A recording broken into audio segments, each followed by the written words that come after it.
Hi, it's Jill Sprott here with this week's Scrap Your Stash feature. This week we're giving it up for the peacemakers of the scrapbooking world, clips. They hold it all together. Clips are also a great investment as far as scrapbooking supplies go, since they not only look uber cute on layouts, but also come with a bunch in a single package. You'll get a lot of mileage out of them. Let's get started. Here I've assembled a variety of clips found at 2Ps in a bucket from manufacturers such as Tim Holtz, Prima, 2Ps, Basic Gray, and more. I'll be using many of these to hold together the layers of the layout that I create. I love scrapbooking photos that show change over time. These 3 photos were taken over the course of a 5-year period in the exact same spot at the zoo. They're actually taken at this fish tank that kids can crawl into and kind of pop up through the middle. And so for that reason, I chose this paper from Carta Bella. It has a kind of watery feel to it, which I think matches with the photos. In addition to using papers from the new Carta Bella line, I'm also using Photo Freedom 2 from Echo Park, as well as the B-side from a sheet of Kate & Company paper. Once I decided on the placement of my photos and had a general idea of the design, the idea of pulling together little bits and layering them and then clipping them together, I went through and started pulling out bits and pieces. These papers are from the Basic Gray Capture collection. I like them because they have a lot of relevance to this idea of growth and change. You can see that there are calendars, there's dates, days of the week, and so I just cut little bits and pieces using my paper trimmer. As I build the layers of my page, I'll be adding in these bits and pieces here and there, tucking them behind the photos, securing some with clips. For now, I'm just compiling them together. This is a flashcard from Jenny Bolin Studios that I've added to the mix, and these are the new Index Rolodex cards from Farmhouse Paper Company. I love these. I need so many more of them, many more. I've also added a tag from Chic Tags, and then this Then and Now tidbit from Embellishing. As you can see, this Pebbles booklet has definitely gotten a lot of mileage out of it, but I love the B-sides of the journaling cards. They're full of cute polka dot patterns, which I think will work perfectly on this layout. It's kind of soft and sweet. The introduction of polka dots on this layout actually starts a trend, continuing on with this Dear Lizzie polka dot paper, as well as this Carta Bella polka dot paper. If you notice, I've swept off the bits and pieces of papers that I was collecting, and I've actually started the basic layering. This is the foundation onto which I'll build the other layers. Oh hey, look, more polka dots! These are from the Echo Park Photo Freedom collection. I love this pattern. I just recently used a whole sheet of it on a 2Ps layout. Initially, the design plan was to put the photo block at the top and then to build the layers just under that. However, in the course of piecing together the layers, I actually realized that it would look so much better just to put the photo in the middle of that and use the layers as a kind of mat for the photo. One of the most important things that I've learned about layering is that it has less to do with height or the number of papers that you use and more to do with the fact that you're aiming for a sense of deliberate unevenness. If you look at the papers here, I've trimmed them all to different sizes and placed them in different areas. Some are higher, some lower, some are at angles, some are staggered. You can see them all. What I'm doing here is trimming down the piece of paper. I want to use some of that paper on another layout in the future, and so you can't tell here when I tuck it back in what I've done. There's a huge hole basically in the center of it, but because of the way I positioned it, it's doing what I need it to do here, and I can make use of it on another layout. At this point, with the basic photo mat layering done, it was time to return to the bits and pieces and find places to work them in on the layout. The first thing I did was put the index cards behind that photo mat. The journaling will go there. And then I noticed that there's a sort of space underneath the photo mat, and so I decided to kind of go with a 4-paneled approach. Just like you have those 2 polka dot sheets behind the photos, I would put 2 other patterns just below them. With the 4 basic quadrants of the layout design established, I started to tuck in the bits and pieces here and there. The way that I usually approach it is I just move things around until my eye is content with what it sees. Sometimes that takes a little while, In the case of this layout, it actually went pretty smoothly. Think of it in terms of over and under, or different levels, because there are so many different layers here. There are so many different options for where to tuck in those little bits and pieces. So I kind of play around here. Some of them go over layers, some of them go under. The idea, though, is to put them in different places and at different levels. It creates a sense of depth and variety. It's really great. With most of my bits and pieces placed on the layout, I had the idea to incorporate another little piece of numbered pattern paper from Farmhouse Paper Company. Since the layout is about growth and change, I think the numbers are a great way of showing that progression.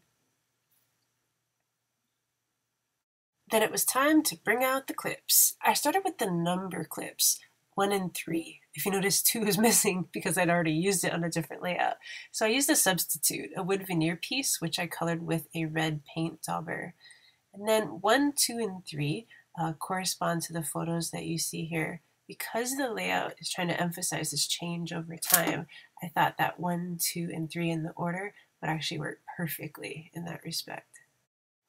As I added clips to different areas of the layout, it became evident that it wasn't just a sort of haphazard thing. The clips are a great way of calling attention to certain pieces. For instance, this arrow points toward the direction of the photos, which go from 2009 onward. There's a clip, star clip, that covers the word now, really calling attention to it. And then this arrow clip pointing out the word grow. So as I'm adding clips here, they're not just adding texture and variety to the layout and color, shape, but they're also helping me to really tell the story in a way, to really emphasize the theme. I thought it would be fun to add a vellum envelope to the mix, to use it to house a collection of embellishments. Unfortunately, that meant a little bit of change, having to trim down this calendar paper just so that when I started to fill the envelope, its contents would peek through. Since I wasn't planning to seal the envelope, I just folded over the flap underneath. The more I worked on the layout, the more that red number 2 piece started to distract me. It needed something to ground it, and so I prepped a wood arrow with red dauber ink to be added later. I included a This and That die cut card from 2 Peas in a Bucket's exclusive August cut files. The problem is that it's not really a this and that kind of layout. The focus is a bit more specific than that. And so I like the word this, and I love that arrow. All I did was replace and that by covering it with an Echo Park label sticker that has the word matters on it. So now it says this matters. And then I noticed there was a prevalence of white in that area, kind of distracting, different from the rest of the layout. And so I added some color to it by placing a piece of glitter tape behind the word this. Instead of covering the entire word this, I created kind of a 2-tone title by just putting it in the top half. And then I secured it to the layout using a tiny clip from Tim Holtz. Tim Holtz. Every time I say Tim Holtz, it reminds me of Steve Holt from Arrested Development, and I always want to scream, Tim Holtz! Sorry, I digress. Anyway, on to the journaling. The journaling in this case was handwritten, as you can see, and that's a beautiful thing. There's something liberating about being able to write by hand and not having to sit there and print things out and measure everything. Something honest about it. And it's easy to do when you hide your journaling or kind of tuck it in, because you don't really see your handwriting peek out. You don't have to worry too much about, does it look right? Is it distracting? So it's actually, I think, a great approach here. What is the journaling about exactly? It all has to do with those photos from 2009 to 2013, the same girl in the same place, but there's been a change. In 2009, when she saw that fish tank and the hole in the center, she ran toward it. She was happy to jump in the middle of it and, take my picture, take my picture.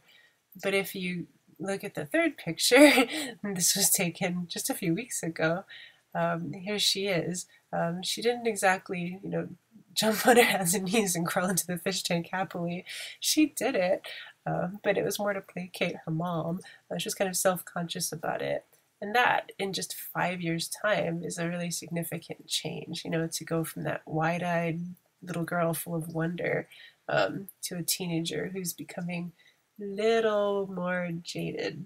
And so I journaled about the need to kind of preserve a sense of wonder, and how it doesn't necessarily have to be something that you outgrow.